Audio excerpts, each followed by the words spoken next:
Mushroom ಮಳೆಗಾಲದಲ್ಲಿ ಹುತ್ತ, ಕಾಡು, ಹೊಲ, ಗದ್ದೆಗಳಲ್ಲಿ ಬೆಳೆಯುತ್ತಿದ್ದ ದೇಹಕ್ಕೆ ಉತ್ತಮ ಆರೋಗ್ಯ ನೀಡುವ ಪದಾರ್ಥ. ಆದರೆ ಈಗ ಅಣಬೆಗಳನ್ನು ಕೃತಕವಾಗಿ ಬೆಳೆಯುತ್ತಿದ್ದಾರೆ. ಹಾಗೆ ಬೆಳೆದರೂ ಸಹ ಹೆಚ್ಚು ಪ್ರೋಟೀನ್, ವಿಟಮಿನ್, ಖನಿಜಾಂಶಗಳನ್ನು ಹೊಂದಿರುವ ಆಂಟಿ ಆಕ್ಸಿಡೆಂಟ್ಸ್ಗಳನ್ನು ಒಳಗೊಂಡಿರುತ್ತದೆ. ಇವು ದೇಹದ ರೋಗ ನಿರೋಧಕ ಶಕ್ತಿಯನ್ನು ಹೆಚ್ಚಿಸಲು ಸಹಾಯಕಾರಿ. ಇತ್ತೀಚೆಗೆ ಬರುತ್ತಿರುವ ಕ್ಯಾನ್ಸರ್ ಕಾಯಿಲೆಗಳ ವಿರುದ್ಧ ಹೋರಾಡಲು ಅಣಬೆ ಹೆಚ್ಚು ಪರಿಣಾಮಕಾರಿ. ಅಣಬೆ ಕಬ್ಬಿಣಾಂಶವನ್ನು ಹೊಂದಿರುವ ಹೆಲ್ತಿ ಪದಾರ್ಥ ಅಂದ್ರೆ ತಪ್ಪಾಗೋದಿಲ್ಲ. ಇವತ್ತಿನ ಈ ವಿಡಿಯೋದಲ್ಲಿ ಮಶ್ರೂಮ್ ಕಬಾಬ್ ಮಾಡೋದು ಹೇಗೆ ಅಂತ ತಿಳ್ಕೊಳ್ಳೋಣ. ಅದಕ್ಕೂ ಮುಂಚೆ ನಮ್ಮ ಚಾನಲ್ಗೆ ಸಬ್ಸ್ಕ್ರೈಬ್ ಮಾಡಿಲ್ಲ ಅಂದ್ರೆ ಈ ಕೂಡಲೇ ಸಬ್ಸ್ಕ್ರೈಬ್ ಮಾಡಿ ಹಾಗೂ ಬೆಲ್ ಐಕಾನ್ ಕ್ಲಿಕ್ ಮಾಡಿ. ನೋಡ್ತಿದ್ದೀರಾ, ಬಹಳ ರೆಡ್ಡಿಶ್ ಆಗಿ ಕ್ರಿಸ್ಪಿಯಾಗಿ ಹೇಗೆ ಬಂದಿದೆ ಮಶ್ರೂಮ್ ಕಬಾಬ್ ಅಂತ. ನೀವು ನಿಮ್ಮನೇಲಿ ಟ್ರೈ ಮಾಡಬೇಕಂದ್ರೆ ಈ ವಿಡಿಯೋನ ತಪ್ಪದೆ ನೋಡಿ. ಮೊದಲಿಗೆ ಮಶ್ರೂಮ್ನ ತಗೊಂಡು ಚೆನ್ನಾಗಿ ವಾಶ್ ಮಾಡಿ 2 ಭಾಗ ಮಾಡ್ಕೊಳ್ಳೋಣ.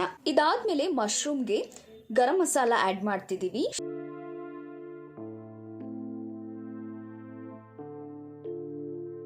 ಶುಂಠಿ ಪೇಸ್ಟ್ ಆಡ್ ಮಾಡ್ತಿದ್ದೀವಿ.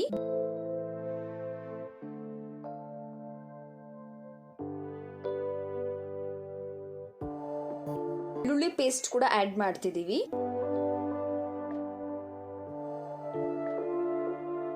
ಕೊನೆಯದಾಗಿ ನಮಗೆ ಎಷ್ಟು ಬೇಕೋ ಅಷ್ಟು ಖಾರಕ್ಕೆ ಚಿಲ್ಲಿ ಪೇಸ್ಟ್ ನ ಯೂಸ್ ಮಾಡ್ತಿದ್ದೀವಿ.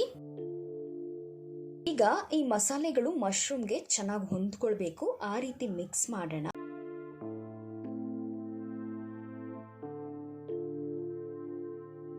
Next 1 spoon water add ಮಾಡ್ಕೊಳ್ತಿದ್ದೀವಿ.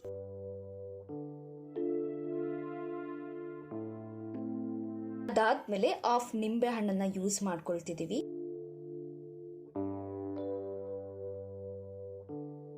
ರುಚಿಗೆ ತಕ್ಕಷ್ಟು ಉಪ್ಪು,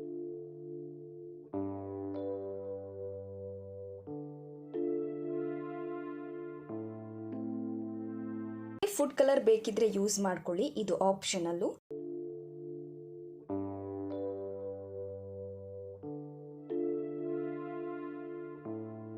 ನೆಕ್ಸ್ಟ್ ಕಾರ್ನ್ ಫ್ಲೋರ್ ನ ಯೂಸ್ ಮಾಡ್ತಿದೀವಿ. ಇದನ್ನ ಯಾಕೆ ಯೂಸ್ ಮಾಡ್ತೀವಿ ಅಂದ್ರೆ ಮಸಾಲೆ ಗಟ್ಟಿಯಾಗಿ ಅಂಟ್ಕೊಳ್ಳುತ್ತೆ ಮಶ್ರೂಮ್ಗೆ ಅಂತ. ಇದು ಎಣ್ಣೆಲಿ ಹಾಕಿದ್ರು ಕೂಡ ಬಿಡಿ ಬಿಡಿ ಆಗೋದಿಲ್ಲ, ಗಟ್ಟಿಯಾಗಿ ಮಶ್ರೂಮ್ಗೆ ಅಂಟ್ಕೊಂಡಿರುತ್ತೆ. ಹಾಗಾಗಿ ನಾವು ಕಾರ್ನ್ ಫ್ಲೋರ್ ನ ಯೂಸ್ ಮಾಡ್ತೀವಿ. ಇನ್ನು 5-10 ನಿಮಿಷ ಹಾಗೆ ಇಡಿ, ಅದು ನೆನ್ಕೊಳ್ಳಿ. ಅಷ್ಟೊತ್ತಿಗೆ ನಾವು ಎಣ್ಣೆ ಕಾಯಕ್ಕಿಡೋಣ.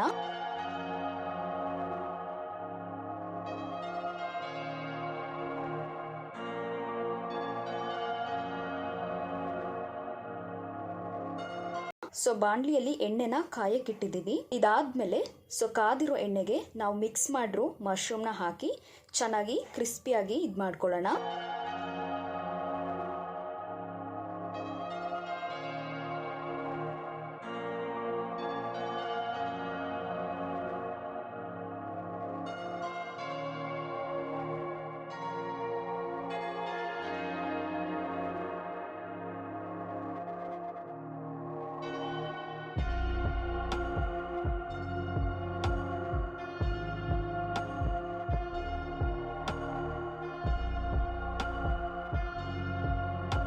ಇದೀಗ ಚೆನ್ನಾಗಿ ಫ್ರೈ ಆಗ್ತಾ ಇದೆ.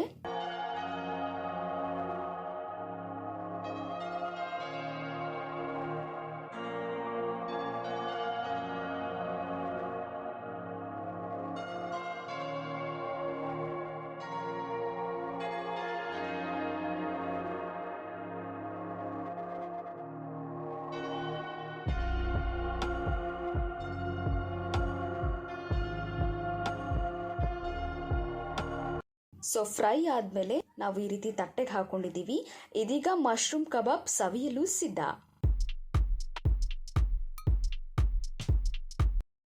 ಹೀಗೆ ನೀವು ಹೆಚ್ಚಿನ ಮಾಹಿತಿಯನ್ನ ತಿಳ್ಕೋಬೇಕಾದ್ರೆ ಚಾನಲ್ಗೆ ಸಬ್ಸ್ಕ್ರೈಬ್ ಮಾಡಿ ಹಾಗೆ ಬೆಲ್ ಐಕಾನ್ ಕ್ಲಿಕ್ ಮಾಡಿ.